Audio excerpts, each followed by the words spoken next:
مشکات شریف کی شرح مظاہر حق جلد 4 ادب کا بیان اسے پڑھ کر سنایا جا رہا ہے۔ غیبت کرنے والے کو توبہ کی توفیق نہیں ملتی۔ حضرت ابو سعید اور حضرت جابر رضی اللہ تعالیٰ عنہما بیان فرماتے ہیں کہ جناب رسول اللہ صلی اللہ علیہ وسلم نے فرمایا، غیبت زنا سے بدتر ہے۔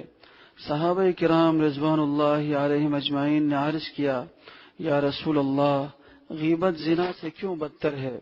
آپ صلی اللہ تعالی علیہ وسلم نے فرمایا، زنا کرنے والے کی توبہ اللہ تعالیٰ قبول کر لیتا ہے۔ ایک روایت میں اس طرح ہے کہ وہ توبہ کرتا ہے تو اللہ تعالیٰ اسے معاف فرما دیتا ہے، اور غیبت کرنے والے کو اس وقت تک معاف نہیں کیا جاتا یہاں تک کہ جس کی غیبت کی ہے وہ معاف نہ کرے۔ حضرت انس رضی اللہ تعالیٰ عنہ سے روایت ہے کہ صاحب زنا تو توبہ کر لیتا ہے مگر صاحب غیبت کو توفیق توبہ نہیں۔ تشریح: صاحب الغیبت لیس لہ توبہ، یہ شاید اس لیے فرمایا کہ زانی ڈرتا کامتا اور توبہ کرتا ہے، اور غیبت کرنے والا اس کو آسان سمجھتا ہے کہ یہ کوئی بڑی چیز نہیں، اگرچہ اللہ تعالیٰ کے ہاں یہ بڑے گناہ کی چیز ہے، کیونکہ ابتلاء عام ہو تو اس کی برائی دل سے جاتی رہتی ہے۔ نمبر 2، ممکن ہے کہ غیبت کرنے والا اس کو حلال قرار دے کر کفر کے جال میں پھنس جائے۔ نمبر 3، اس کے لیے مستقل توبہ نہیں بلکہ توبہ کا درست ہونا اس کے معاف کرنے پر موقوف ہے، جس کی توبہ کی، جیسے کہ اوپر کی روایت میں گزرا۔ باقی غیبت کا کفارہ کیا ہے اگلے حدیث میں انشاءاللہ بیان ہوگا۔ یہ شعر میرے دادا شیخ العربی والعجم عارف باللہ حضرت اقدس حضرت مولانا شاہ حکیم محمد اختر صاحب رحمۃ اللہ علیہ کے ہیں۔ اختر ہمیں تو چاہیے وہ رند بادنوش، جس کو ہو فکر جام نہ ہو فکر نانوش، ہو جس کی موت و زندگی بس اس کے نام پر، دونوں جہاں کو کھیل گیا اس کے نام پر۔ اختر ہمیں تو چاہیے وہ رند بادنوش، جس کو ہو فکر جام نہ ہو فکر نانوش،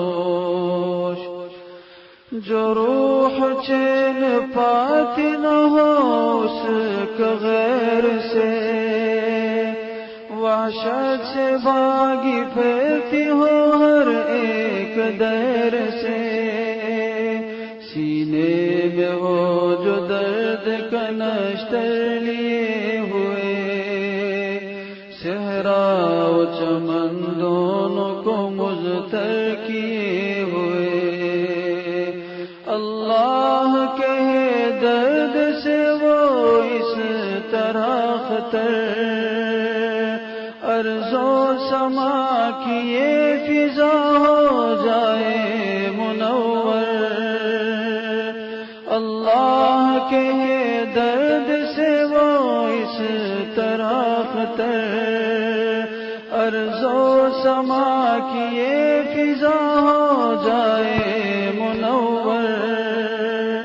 یا رب تیرے عشاق سے ہو میری ملاقات، قائم ہے جن کے واسطے یہ ارض و سماوات، جیتے ہیں جو تیرے لیے مرتے ہیں ہم وہی، جس دل میں تو نہیں وہاں جائیں گے ہم نہیں۔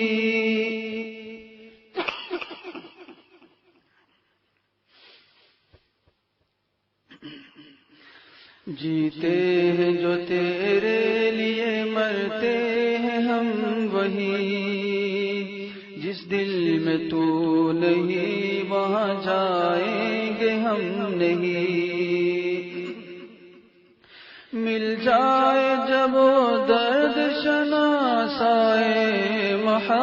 محبت، پھر شوق سے کر دوں فدا گلہائے محبت، پوچھوں گا میں اس سوختہ جاں سے یہ بادب، ہم تشنہ لبوں کو بھی پلائے گا جام کب، کچھ راز بتا مجھ کو بھی چاکے گریباں، اے دامن تر اشک رواں زلف پریشان،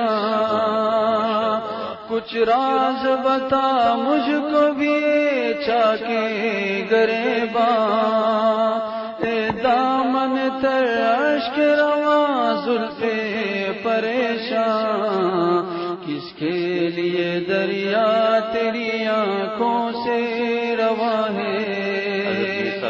حضرت میر صاحب رحمۃ اللہ علیہ فرماتے تھے کہ بہت غور سے دیکھا ہے، یہ اصل میں حضرت والا اپنا مقام اللہ تعالیٰ کہلوا رہے ہیں، وہاں آج ایک نیا خاص مال شروع ہوگا، تو لیکن وہ اتنا طویل ہے کہ آپ لوگ اس کو جاری بھی کرتے رہیں، دوسری بار دوسرا ایڈ کر کے چلتے رہیں، یا ایک ساتھ 3 دن کا جاری کریں، یا جو بھی آپ کی سمجھ میں آئے۔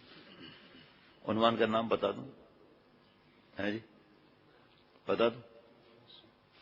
ایسے نہیں بتاؤں گا، عنوان سے آپ مست ہو جائیں گے۔ آپ صلی اللہ علیہ وسلم کی مسکراہٹیں اینڈ مزاح،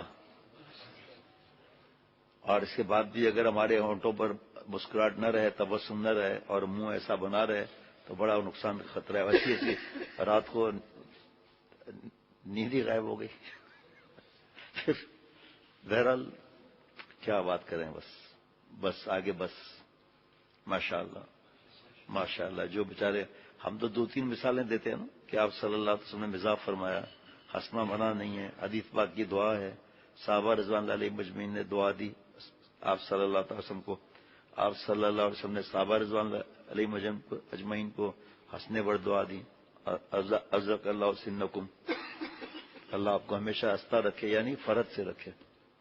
جی کچھ راز بتا مجھ کو بھی چاکے گریباں، اے دامن تر اشک رواں زلف پریشان، کس کے لیے دریا تیری آنکھوں سے رواں ہے، کس کے لیے پیری میں بھی تو رشک جواں ہے، کس کے لیے دریا تیری آنکھوں سے رواں ہے، کس کے لیے پیری میں بھی تو۔ سارے بکھیڑے آدمی چھوڑ دے، بس ایک طرف آ جائے کہ اللہ کی محبت اور معرفت سیکھنی ہے، بس باقی سب کام ٹھیک ہو جائیں گے انشاءاللہ تعالیٰ۔ ہمارا چشمہ ہی اگر غلط ہوگا تو غلط نظر آئے گا نا، اور ساری جان لڑا کے اصلاح کرا دے، پھر شیخ کے مشورے سے کس طرح چلنا ہے، کیا کرنا ہے، آگے کی بات ہے۔ کتنا دل کی حالت کیا ہے یہ اشعار سے، واہ۔ کس کے لیے دریا تیری آنکھوں سے رواں ہے، کس کے لیے پیری میں بھی تو رشک جواں ہے، کس نگاہ پاک کا تیرے جگر میں تیر، ایک خلق ہوئی جاتی ہے جس درد کی اسیر، تیرے چمن کو کیسے اجاڑے گی وہ خزاں،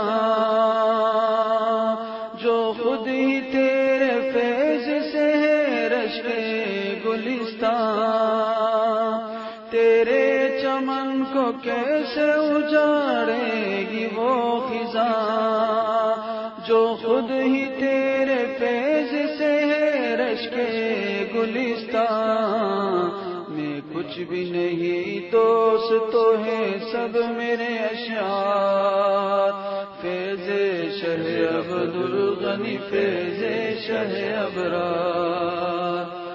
دیکھیے راز آؤٹ ہو گیا نا، راز آؤٹ ہو گیا۔ میں داستان درد جگر کس کو سناؤں، اختر میں اپنا زخم جگر کس کو دکھاؤں. تیرے چمن کو کیسے اجاڑے گی وہ خزاں.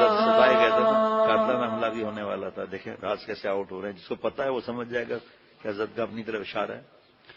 تیرے چمن کو کیسے اجاڑے گی وہ خزاں جو خود ہی تیرے فیض سے رشک گلستان.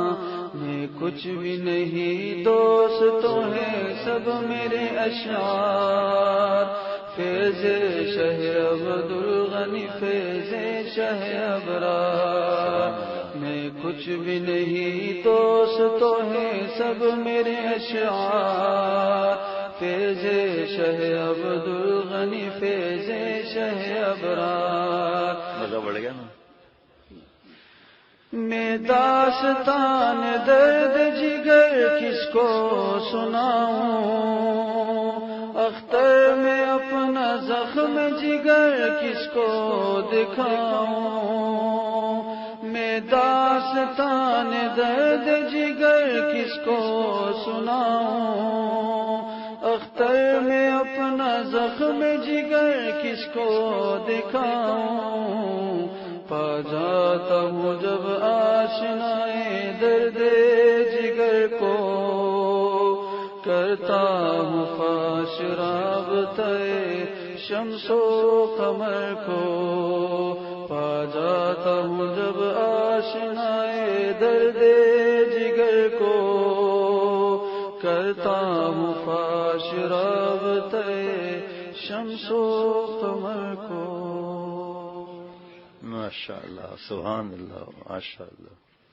زیادہ تر آدھی رات کے اشعار ہیں اور قافیہ ملانے کو حضرت سوچتے نہیں تھے. قافیہ خود ہاتھ جوڑتے ہوئے حضرت کے سامنے آتے تھے. اور گاؤں کے حضرت والا اشعار میں حضرت کا کوئی بھی استاد نہیں. حضرت کا غم اور درد دل حضرت کے استاد تھے. کس طرح ستائے گئے. لیاری شریف تو آگے آ جاؤ نا. کرسی پہ بھلے بیٹھے ہیں لیکن اتنا دور کیوں بیٹھے ہیں بھائی. بس جو مجبوری ہے اب ظاہری بات ہے کہ منع تھوڑی ہے. بس اتنا کافی ہے. بس ماشاء اللہ بہت اچھا ہے ماشاء اللہ.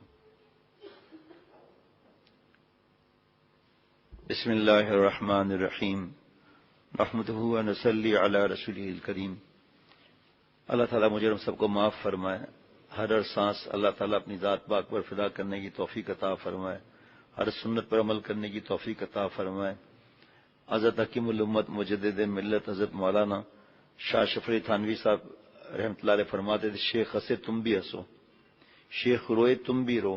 رونا نہیں آتا حدیث پاک پہ عمل کر لو. ابکو فعلم تبکو فتبا کہو. رونا نہیں آتا رونے والی شکل بنا لو. اس کے حساب سے شیخ ہنس رہا ہے. نہ ہنسنے سے شیخ کے دل پر اثر پڑے گا. اس کے دل میں آئے گا کہ بھائی یہ پوچھ کر لے آئے اگر گناہ ہے فتویٰ آ جائے تو میں آئندہ نہیں ہنسوں گا. اگر ان کے ذہن میں یہ کہ مسجد میں ہنسنا منع ہے تو فتویٰ لے آئندہ نہیں ہنسیں گے ہم. لیکن فتویٰ بھی نہیں لانا اور کہیں سے کوئی تحقیق بھی نہیں لانا اور اپنے آپ کو بیمار بھی کر رہے ہیں پریشان بھی کر رہے ہیں. کل بھی ایک صاحب آئے تھے. کسی نے بہت بڑے مفتی صاحب نے ان کو بھیجا. وہ خود بھی بہت بڑے شیخ ہیں لیکن اللہ تعالیٰ کا احسان ہے ستاری پردہ پوشی ہے. حضرت والا کے لیبل پر اعتماد ہے ان کو. تو انہوں نے خط لکھ کر بھجوایا باقاعدہ اپنے بڑے مفتی صاحب نے. نام نہیں لوں گا کہ میں جس آدمی کو بھیج رہا ہوں اور کسی اور کو ساتھ بھی بھیجا. یہ خود اس کے حالات ایسے خودکشی کا اس کا ارادہ ہے.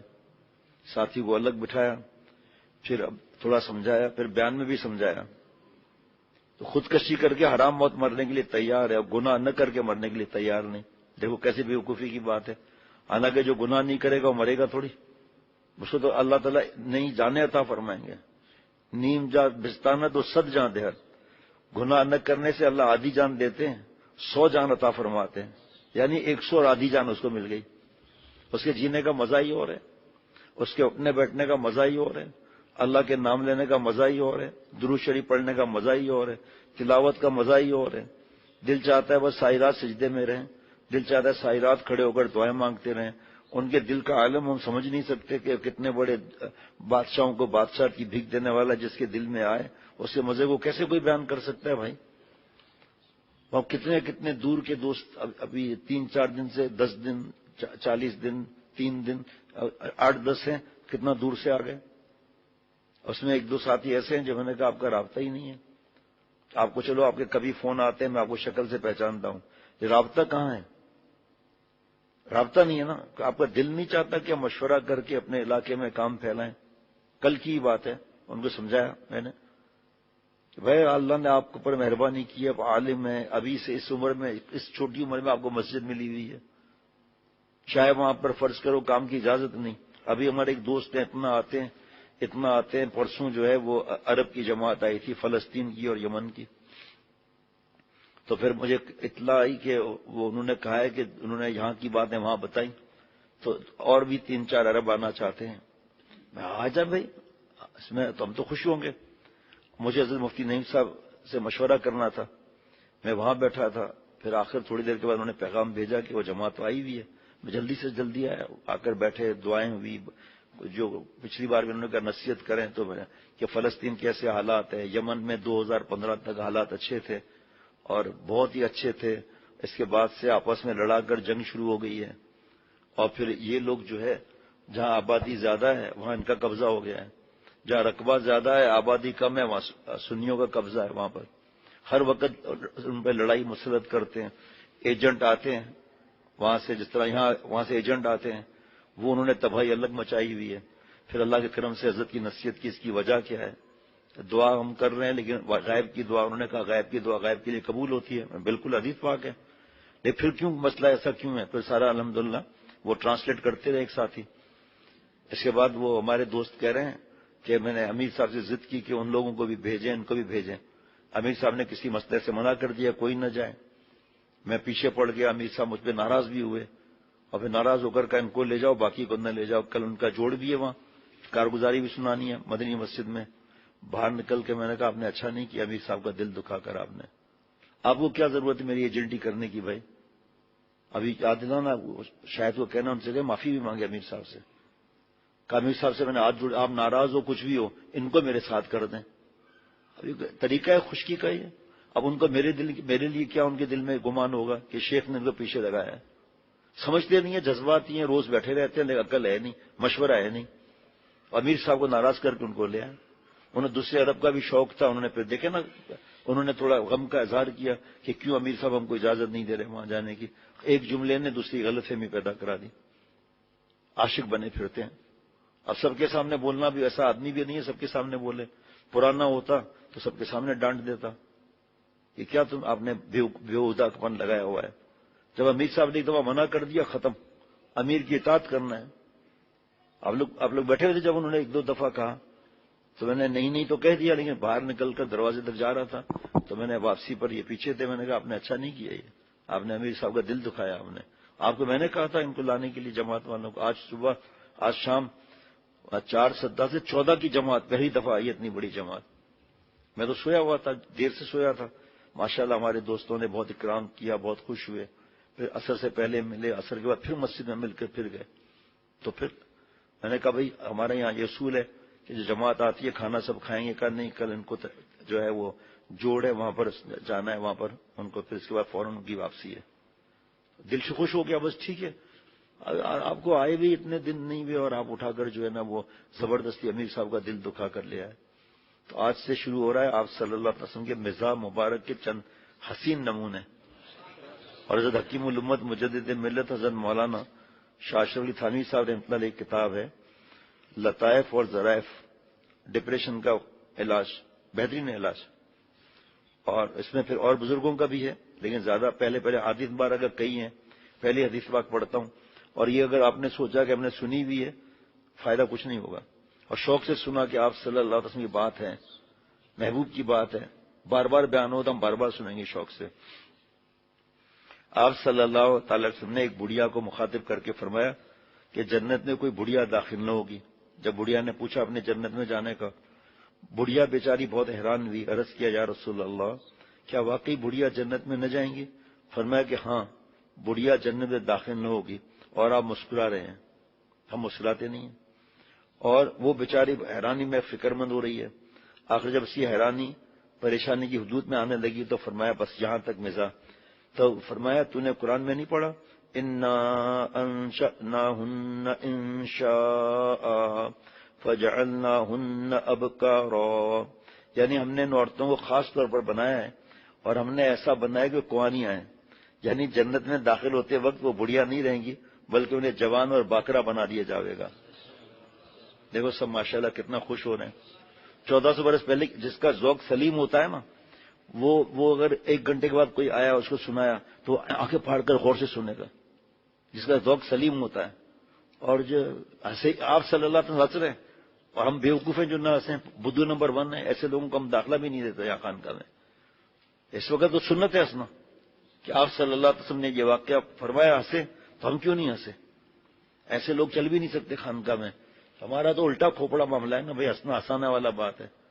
ہم نے اپنے بزرگوں کو یہی دیکھا، اور یہ بزرگوں سے آگے بڑھ گیا۔ حضرت تھانوی رحمۃ اللہ علیہ فرماتے ہیں ہنسی کی بات ہے نہ ہنسے، اس کے اندر تکبر ہے، اس کے اندر تکبر، اس کے اندر۔ واہ واہ واہ، یہ اس تفسیر پر ہے کہ اس سے حور مراد نہ لی جاوے۔ دیکھو آپ آسانی۔ اب آگے پھر ہنسی کی بات آ رہی ہے، میں دیکھوں گا سب کو کون ہنستا ہے کون نہیں ہنستا ہے، اور جو زبردستی ہنسے گا مجھے پتا چل جائے گا۔ پھر اس کی عادت ہی نہیں ہنسنے کی تو زبردستی تو ظاہری بات ہے اس کی عادت ہی نہیں ہے اس کی۔ بیوی سے بات کرتے ہیں تب دل مردہ نہیں ہوتا، ہاں بچوں سے بات کرتے ہیں ہنستے ہیں، چھوٹے معصوم بچے کو ہنساتے ہیں، ہنساتے ہیں نا، ایسا کرتے ہیں نا، بچہ سمجھتا ہے کیا کہ وہ مجھے ہنسایا جا رہا ہے، لیکن ہنستا ہے، وہ کتنا پیارا لگتا ہے۔ اور ہنسنا اگر مطلقاً حرام ہے تو اللہ ہمارا چہرہ ایسا بنا دیں، دانت نکالنا بھی منع ہے، سمجھے؟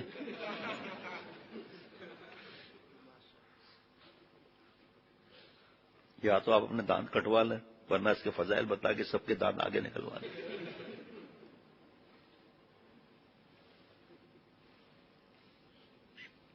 دیکھیے مذاق ہے اور واقعات میں سرے منہ تجاوز نہیں، اور نہیں اس میں کوئی ادنا دھوکہ یا چال ہے، بلکہ خوش طبعی کے ساتھ ایک تخیل ہے تاکہ فکر مند بنا کر ایک دم ہنسا دیا جائے۔ آگے سنو ذرا حضرت مجدد کے ساتھ کیا کیا باتیں آ رہی ہیں، یہ ایک دم ہنسا دیا جائے۔ فکر کے بعد جو فرت ہوتی ہے وہ زیادہ لذت ہوتی ہے، اضافہ شفقت ہے۔ خبردار اگر شور کیا بچوں تو 2 کان کے بیچ میں ناک کر دوں گا۔ بچے ڈر کے بیٹھ گئے کونے میں، پھر ہنس رہے ہیں، 2 کان کے بیچ میں ناک تو ہے ہی نا، اب اس میں کیا جھوٹ ہوا بھائی؟ لیکن فکر مند کرایا پھر ہنسا دیا۔ اگر کسی کو ہچکی آتی تھی نا، بابا کے پاس، اللہ بابا کی مغفرت بے حساب فرمائے، کسی کو ہچکی آتی تھی، آج تم نے کیا کیا ہے؟ میرے پاس ایک آدمی آیا تھا، آدمی تو آیا ہی تھا، جی بابا کیا کیا بتاؤ آج تم نے؟ بھائی آدمی آیا میرے پاس، اس کی ہچکی بند ہو گئی۔ پھر بابا ہنس رہے ہیں، وہ بھی ہنس رہا ہے، بھائی آدمی تو آیا نا میرے پاس، بھائی کوئی جھوٹ تو نہیں ہے نا؟ جو کتنا سب خوش ہو رہے ہیں ماشاءاللہ۔ اور اس وقت لائٹیں بند کر کے رو رہے ہو تو ہے جی، ان کا 47 دن پورے ہوئے ہیں، رو رہا ہوا ہے 47 دن اب روانگی، ہمیں بھی بڑا غم ہو رہا ہے بھائی 47 دن یہ رہا، بچے کیوں یہاں زیادہ آتے ہیں؟ ابھی جو حضرت مفتی مولانا سید مختار الدین شاہ صاحب رحمت برکاتہ نے اپنے اس غلام کے لیے جو فرمایا، ان سے پوچھا، اور ایسا ہنس رہے تھے کہ کئی بار شال اپنے چہرے پر ڈال دی انہوں نے، اور حضرت شیخ الحدیث وہاں زکریا صاحب رحمۃ اللہ علیہ اجل خلفاء میں سے۔ اب سب رو رہے ہو تو آپ سوچے یہ بچہ آئے گا تو ڈر جائے گا، یہ تو فوراً بچہ بھی نہیں آئے گا یہاں تو جناب۔ واہ واہ واہ واہ واہ واہ واہ۔ اب سنیے ذرا، یہ تو کہہ رہا ہنسنا بھی سنت ہے، ایک دم ہنسا دیا جائے فکر مند بنا کر، فکر کے بعد جو فرت ہوتی ہے وہ زیادہ لذیذ ہوتی ہے۔ ساتھ ہی بڑھیا کو اور پوری امت کو اس مزاج سے حکمت اور علم کا سبق بھی دیا گیا۔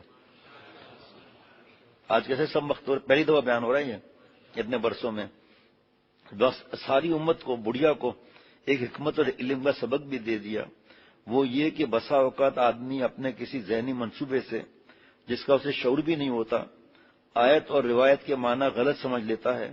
بڑھیا نے جو ایک قید ذہن میں لگا رکھی تھی، لا تدخل الجنہ عجوز، تو یعنی جو اس وقت بڑھیا ہے وہ جنت میں داخل نہ ہوگی، حالانکہ مراد یہ تھی کہ داخلہ جنت کے وقت وہ بڑھیا نہ ہوگی، یعنی کوئی بھی بڑھیا بحالت پیری یعنی بڑھاپے میں جنت میں داخل نہیں ہوگی۔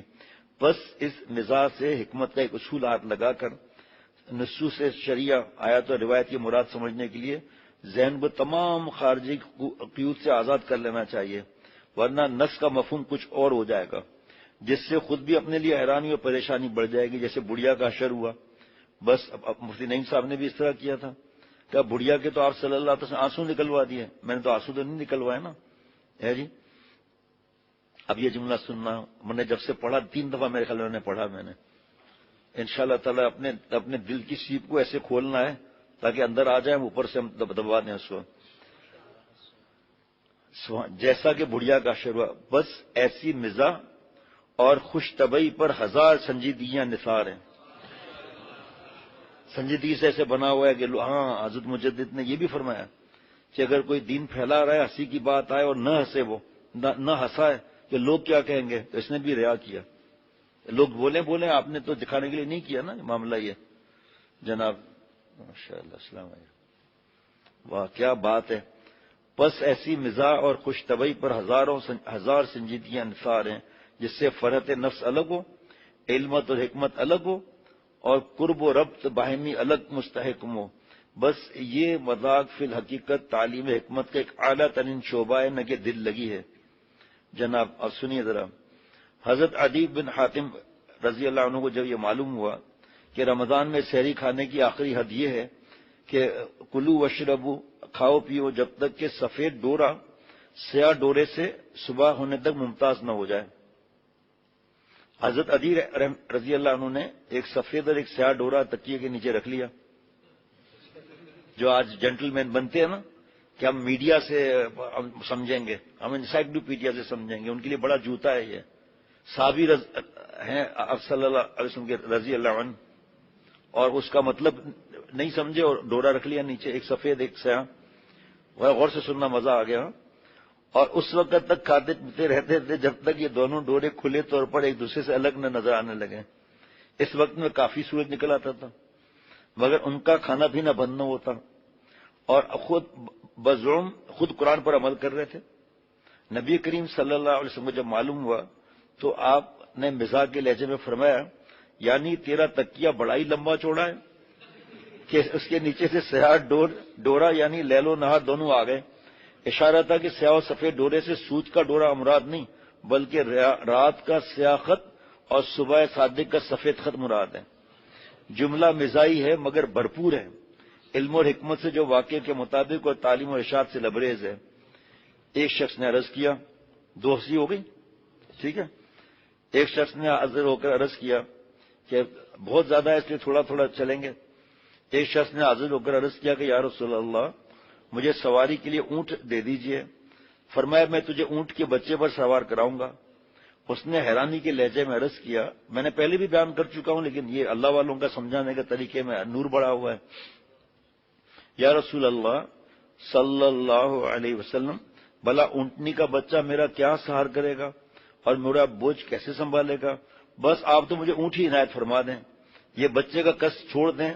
جب زیادہ حیران ہونے لگے تو صحابہ رضوان علیہ مجمعین نے سے سمجھایا کہ خدا کے بندے، اونٹ بھی تو اونٹنی کا بچہ ہوتا ہے۔ تب وہ خوش اور مطمئن ہو گئے۔ آگے سنیے، ہاں، ایک انصاری عورت آپ صلی اللہ علیہ وسلم کی خدمت اقدس میں حاضر تھی۔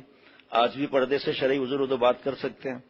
آپ نے اس سے فرمایا کہ جا جلدی سے اپنے خاوند کے پاس جا، اس کی آنکھوں میں سفیدی ہے۔ وہ ایک دم گھبرائی ہوئی بلائی ہوئی خاوند کے پاس پہنچی اور اس نے کہا کہ تجھے کس مصیبت نے، شوہر نے کہا تجھے کس مصیبت نے گھیرا ہے جو گھبرائی ہوئی دوڑی آ رہی ہو؟ اس نے کہا مجھے ابھی نبی کریم صلی اللہ علیہ وسلم نے خبر دی ہے کہ تمہاری آنکھ میں سفیدی ہے۔ اس نے کہا ٹھیک تو ہے مگر سیاہی بھی تو ہے۔ تب اسے اندازہ ہو گئی مزاح اور ہنس کر خوش ہوئی اور فخر محسوس کیا کہ اللہ کے رسول مجھ سے ایسے بے تکلف ہوئے کہ میرے ساتھ مذاق فرمایا، مگر سبحان اللہ مذاق کیا تھا، حقیقت سے لبریز تھا، جس میں ایک بات بھی خلاف واقعہ نہ تھی اور نفس میں نشاط آوری مزید براں تھی۔ اب اس میں آ گیا کہ بھائی جو ہے وہ آپ صلی اللہ علیہ وسلم نے اس طرح فرمایا، اور ہم فوش مذاق کرنا یا کسی کو اذیت دینا، ٹارگٹ بنانا، یہ سب نکل گئے وہاں سے۔ آگے سنیے، زندگی میں خوشی اور غم دونوں ساتھ ساتھ چلتے ہیں، حضور صلی اللہ علیہ وسلم کی مبارک زندگی کے واقعات جو خوشی اور غم کی یاد دلاتے ہیں ہمارے لیے نہایت سبق آموز ہے۔ ذیل میں ایسے ہی چند درخشندہ واقعات دیے جاتے ہیں جو ہمارے لیے بھی خوشی اور غم کے لمحات میں اسوہ حسنہ ہے اور سرمایہ تسکین بھی ہے۔ اسوہ حسنہ صلی اللہ علیہ وسلم۔ دعوت کا آغاز ہو چکا تھا، 30 کے قریب خوش نصیب دعوت حق پر لبیک کہہ چکے تھے۔ قریش ابتدا میں ہی اسلام کی تحریک کو کچلنے کے لیے میدان میں اتر آئے تھے۔ نبی اکرم صلی اللہ علیہ وسلم حضرت ارقم رضی اللہ عنہ کے مکان میں پناہ گزین تھے۔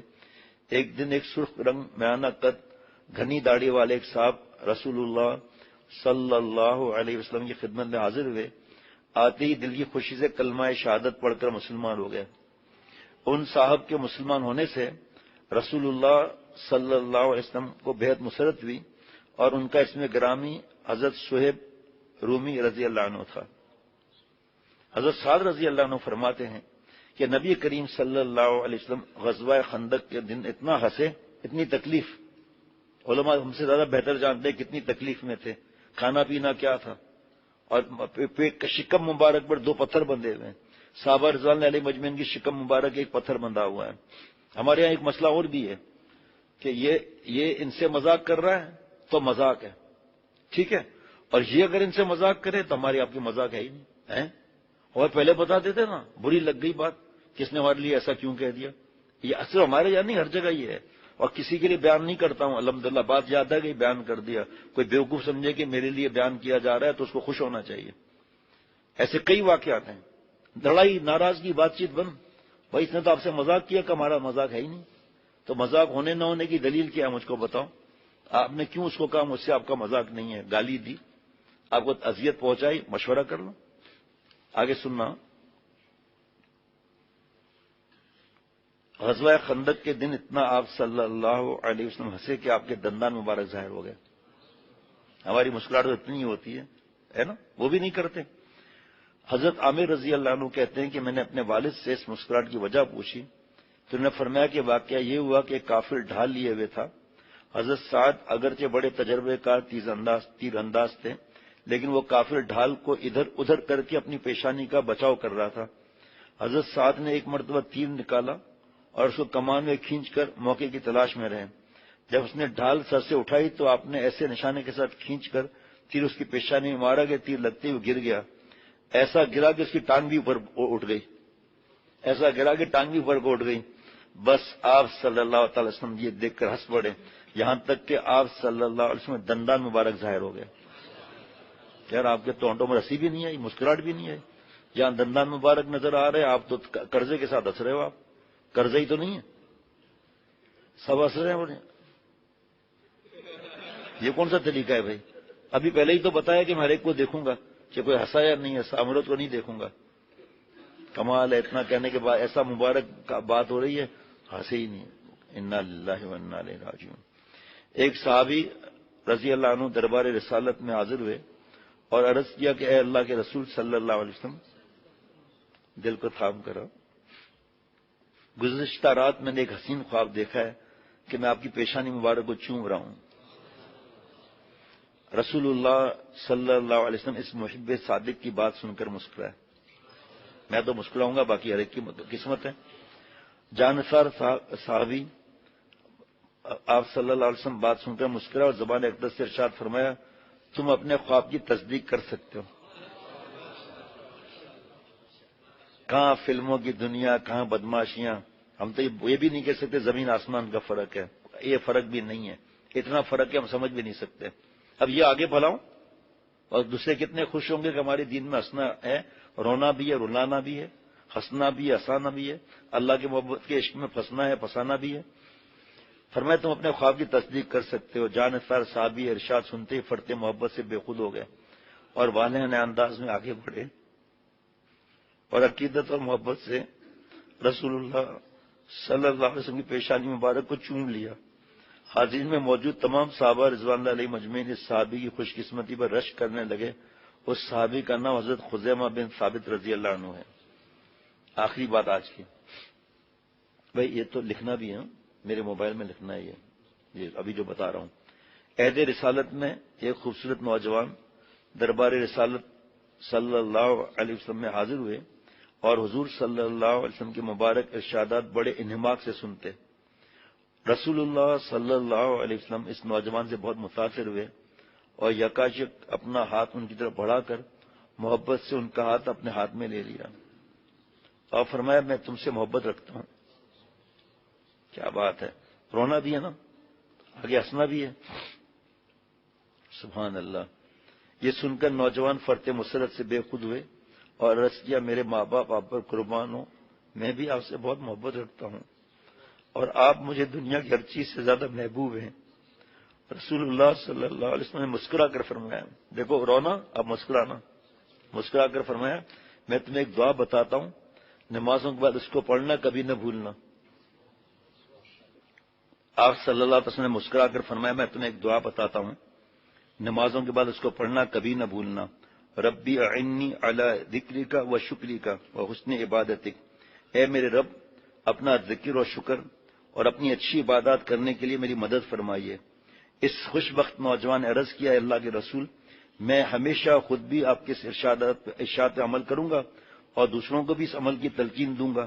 انہوں نے آگے تلقین کی ہوتے ہوتے شیخ العرب العجم عارف باللہ حضرت مولانا شاکر محمد اختر صاحب رحمۃ اللہ علیہ، وہاں سے یہاں لوگ صحبت کی بات کرتے ہیں، قرآن پاک بھی جب تک پہنچا ہے نا صحبت سے پہنچا ہے۔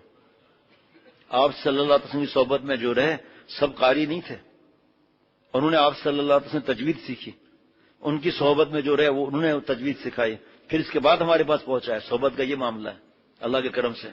اسی طرح نورانی قاعدہ بغیر قاری صاحب کی صحبت کے بغیر نہیں آ سکتا۔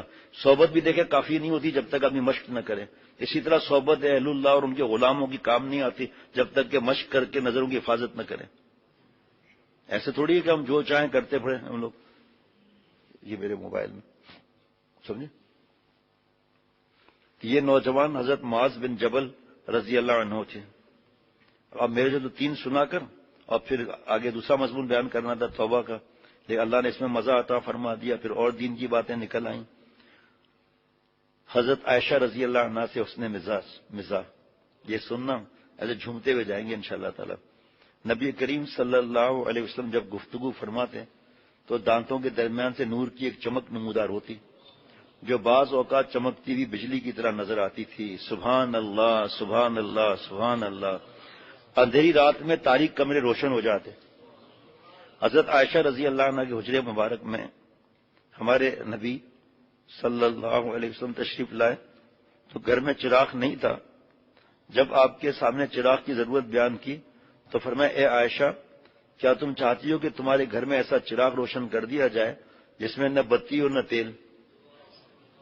سمجھ رہے ہیں، بتی اور نہ تیل، ایسا چراغ۔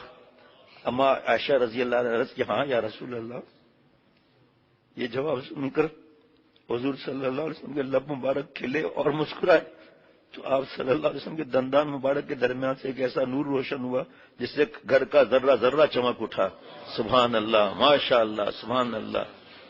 کیسے شکر ادا کر سکتے ہیں کہ اللہ تعالیٰ نے آخری نبی صلی اللہ علیہ وسلم امت میں پیدا کیا، ہمیں اللہ نے سور کتا نہیں بنایا، بغیر مانگے کلمہ عطا فرمایا، بغیر مانگے آپ نے ہاتھ پیر ایمان کو سلامت رکھا، بغیر مانگے اللہ نے شرک اور بدعت والے گھر میں پیدا نہیں کیا۔ گنتے چلے جائیں رات کی نیند اڑ جاتی ہے کبھی کبھی۔ واہ واہ واہ واہ، دوبارہ پڑھوں بھائی۔ عرض کیا ہاں یا رسول اللہ صلی اللہ علیہ وسلم، اب ہمارے سے نور تو نہیں نکلے گا نا، تو ایسا جملہ بولنے سے ایمان بھی چلے جاتا ہے، کچھ ایسے جملے ہوتے ہیں، لیکن مسکرا تو سکتے ہیں نا۔ آپ صلی اللہ علیہ وسلم نے فرمایا کہ کیا تم چاہتی ہو اے عائشہ کہ تمہارے گھر میں ایسا چراغ روشن کر دیا جائے جس میں نہ بتی ہو نہ تیل؟ عرض کی ہاں یا رسول اللہ صلی اللہ علیہ وسلم۔ یہ جواب سن کر حضور صلی اللہ علیہ وسلم کے لب مبارک کھلے، مسکرائے۔ کیا منظر ہوگا اس کو یاد کریں نا۔ تو آپ صلی اللہ علیہ وسلم کے دندان مبارک کے درمیان سے ایک ایسا نور روشن ہوا جس سے گھر کا ذرہ ذرہ چمک اٹھا۔ یہ روشنی اتنی دیر تک رہتی کہ بعض اوقات ہمسایہ کی عورتیں آپ کے گھر چلی آتی اور اس روشنی میں سوت کاٹتی رہتی اور بعض کپڑے سیتی رہتی، ایسا روشنی تھی نور آپ صلی اللہ علیہ وسلم کے۔ حضرت عائشہ رضی اللہ عنہ فرماتی ہیں کہ ابھی تک اس نور کی تابانی میرے حجرے مبارک میں موجود ہے۔ آج کی آخری بات، حضرت انس رضی اللہ عنہ فرماتے ہیں ایک دن حضور صلی اللہ علیہ وسلم ہمارے ساتھ تشریف فرما تھے، اچانک آپ پر غنودگی سی طاری ہوئی، پھر آپ صلی اللہ علیہ وسلم نے مسکراتے ہوئے سر مبارک اٹھایا۔ کتنی مسکراہٹیں ہو چکی ہیں۔ میں نے عرض کیا یا رسول اللہ آپ کیوں مسکرائیں؟ فرمایا ابھی ابھی سورہ کوثر نازل ہوئی ہے۔ پھر آپ صلی اللہ علیہ وسلم نے اس سورہ کی تلاوت فرمائی، پھر فرمایا کیا تم جانتے ہو کہ کوثر کیا ہے؟ ہم نے عرض کیا اللہ اور اس کا رسول ہی زیادہ جانتے ہیں۔ فرمایا یہ وہ نہر ہے جس کا میرے رب نے مجھ سے وعدہ کیا تھا، وہ حوض کی طرح ہے، قیامت کے دن میری امت اس پر آئے گی، ان کے پینے کے برتن ستاروں کی تعداد کے بقدر ہوں گے۔ کیا بد نظریاں ہم کرتے ہیں، گناہ کتنے بڑے کرتے ہیں، احساس بھی نہیں ہوتا ہمیں۔ حضرت انس رضی اللہ عنہ فرماتے ہیں کہ حضور صلی اللہ علیہ وسلم کے اصحاب مہاجرین انصار میں حضرت ابو بکر اور حضرت عمر رضی اللہ عنہما بھی بیٹھے ہوتے، اور رسول اللہ صلی اللہ علیہ وسلم تشریف لاتے تو ان میں سے کوئی بھی آپ صلی اللہ علیہ وسلم کی طرف سوائے ابو بکر اور عمر رضی اللہ عنہما کی نظریں اٹھا کر نہیں دیکھ سکتا تھا۔ یہ دونوں حضرات آپ صلی اللہ علیہ وسلم کو دیکھتے، آپ صلی اللہ علیہ وسلم ان کو دیکھتے، یہ دونوں آپ صلی اللہ علیہ وسلم کو دیکھ کر مسکراتے، آپ صلی اللہ تعالی وسلم ان کو دیکھ کر مسکراتے تھے۔ حضرت براء بن عازب رضی اللہ عنہ بھی یہی فرماتے ہیں کہ میں کسی بات کے بارے میں رسول اللہ صلی اللہ علیہ وسلم سے پوچھنے کا ارادہ کرتا تو آپ صلی اللہ علیہ وسلم کی حیبت کی وجہ سے 2 سال تک مؤخر کرنا پڑتا۔ شروع میں مقدمہ ہوتا ہے، اس میں لکھا ہوا ہے کہ یہ مزاح کیوں تھا آپ صلی اللہ علیہ وسلم کا، کیوں، وجہ کیا تھی؟ کیونکہ آپ صلی اللہ علیہ وسلم کو اللہ نے روک دیا تھا، جو دور تک جاتا تھا۔ تو یہ مزاح اس لیے تھا کہ صحابہ رضوان اللہ علیہ مجمعین کا جتنی حیبت ہونی ہے اس سے بڑھ کر پریشان نہ ہو اور کوئی بات پوچھنے سے رہ نہ جائیں۔ دیکھیں خود صحابی رضی اللہ عنہ فرماتے ہیں 2 ماہ تک کوئی بات میں پوچھ نہیں سکتا تھا۔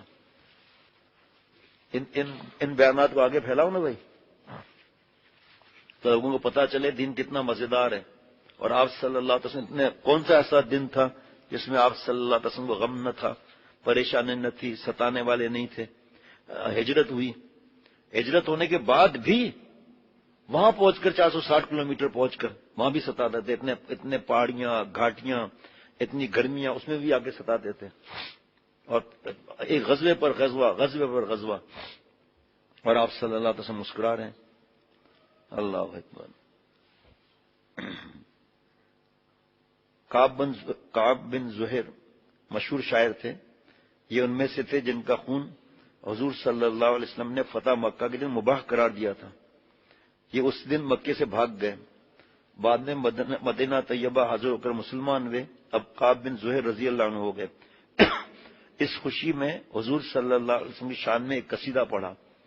حضور صلی اللہ علیہ وسلم بہت خوش ہوئے اور مسکرا کر صحابہ سے ارشاد فرمایا دیکھو کیا کہتا ہے۔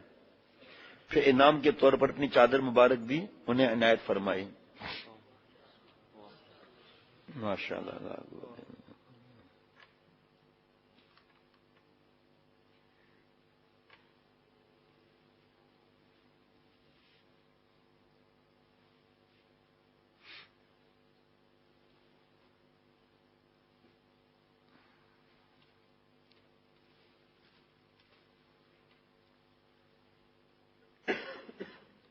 بہت مزہ آیا، الحمدللہ الحمدللہ، سبحان اللہ۔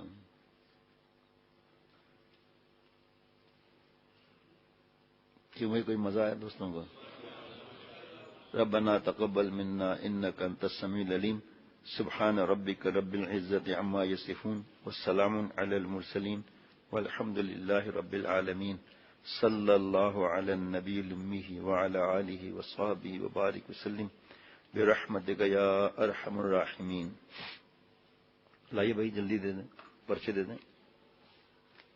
وہاں بلال اشرف سے بھی بیان سن رہے ہیں، قاری ارشد عبید صاحب بھی اللہ صحت عطا فرمائے، مفتی زکریا صاحب بھی، مولانا فیاض، 15 دوستوں کے ساتھ جو ہے وہ بیان سن رہے ہیں۔ مولانا رفیق صاحب جامعہ فاروقیہ میں ہوتے ہیں، ہمارے دوست ہیں، اللہ ان کو صحت عطا فرمائے۔ آپ نے کہاں بولا تو کسی اور نے، آپ نے بولا تھا کسی اور نے بولا تھا بھائی؟ آپ نے بولا تھا نا، بیچ میں آپ نے بولا تھا نا، تو انہوں نے بولا تھا کہ آپ نے نہیں، وہ تو ہو گیا. اور آپ نے بھی اگر بیچ میں بولا تھا ٹھیک ہے، سب معاف بھائی. قاسم، ہاشم، ابو، امی، افسا، سب کو اللہ تعالیٰ اللہ والا بنا دے بھائی. بنت ظفر پورے بیان سے خصوصاً ادب کی تعلیم سے دل بہت خوش ہوا. دیکھو بھائی، خوب مٹنے کی فکر بھی، گڑبڑ کی، اور وہاں سے میسج آ رہا ہے کہ ہمیں مٹنے کی اللہ توفیق دے، خوب فائدہ ہوا. بیان سے دل نور سے بھر گیا. بنت اشرف دھابے جی، سیف اللہ پشاور، مفتی نور الامین سپر ہائی وے سن رہے، آصف پاریک اللہ عافیت سے رکھے. ریحان اللہ تعالیٰ سب اصلاح میری فرما دیں. عمر جاوید سنا اللہ فرمایا. عبد الکریم پٹیل پاڑا. مولانا نعمان احمد عباسی، کل ان کے والد صاحب کا آپریشن، اللہ صحت عطا فرمائے. مفتی نعمت اللہ پابندی سے دکان پر بیان سن رہے. احمد سرکندار سے. مبشر اہلیہ مبشر قطر سے، اللہ اپنی رحمت سے صحت عطا فرمائے. اللہ تعالیٰ مکمل صحت عطا فرمائے. کل وفاق کا امتحان ہے، اللہ کامیابی عطا فرمائے تاکہ وفاق میں بیٹھ سکیں. شاباش. اس میں پریشان نہ ہو، دعا مانگنی چاہیے، کیونکہ ادارے کا معاملہ ہوتا ہے نا، اس میں شیخی نہیں چلتی، اور جو شورا والے ہیں وہ بچے نہیں ہیں، تو اس وجہ سے اللہ سے عدالت میں راضی رہنا بھی فرض ہے.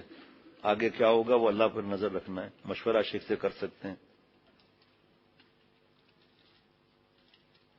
بس بھائی، ہمارے دعاؤں سے کیا مشکلات حل ہوئی، اللہ حل کراتے ہیں، نام چڑھا دیتے ہیں تاکہ دین کے قریب ہو جائے. بھائی دستخط کس کے کرنے تھے فارم پر؟ بھائی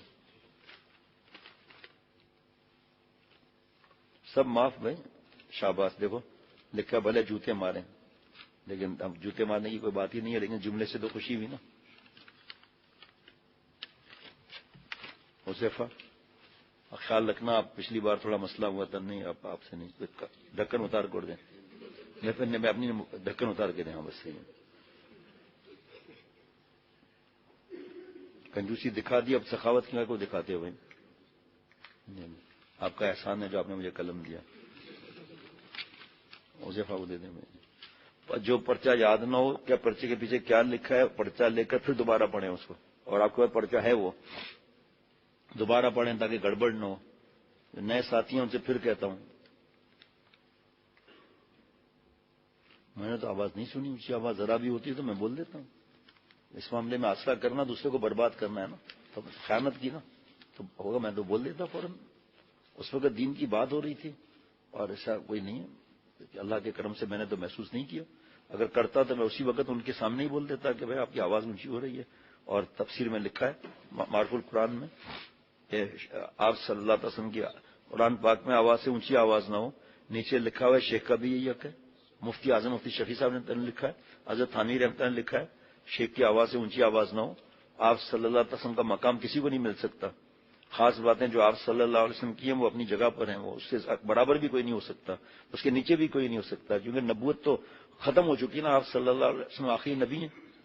یہ کہنا کہ مجھ پر وہی آتی ہے، آج کے بعد نمازیں بند، اور یہ لالچ اور دھوکے دینا، یہ تو اس کی ایمان ہی نہیں ہے اس کا نام. اس لیے خاص خیال رکھنا ہے کہ آپ صلی اللہ علیہ وسلم کے ہزاروں تو معجزات ہیں، ہزاروں. دل چاہتے ہیں معجزات پر بھی بیان ہو. ہزاروں معجزات ہیں. اب نعوذ باللہ کوئی ماچس جل جائے اور کہ میں نے جلا دی، خود بخود جل گئی، حالانکہ اس نے اندر ایک رکھا ہوا تھا تھوڑا گڑبڑ، اس سے آگ لگ گئی. ایسے شعبدے بازیاں ہوتی ہیں نعوذ باللہ. ایسے لوگ ہیں جو اپنے آپ کو پھر نبی بتاتے ہیں، گستاخیاں کرتے ہیں.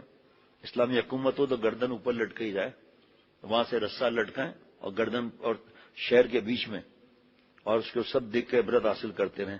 لیکن بس دعا تو کرنا چاہیے کم از کم. کتنے جیل میں بند ہیں لیکن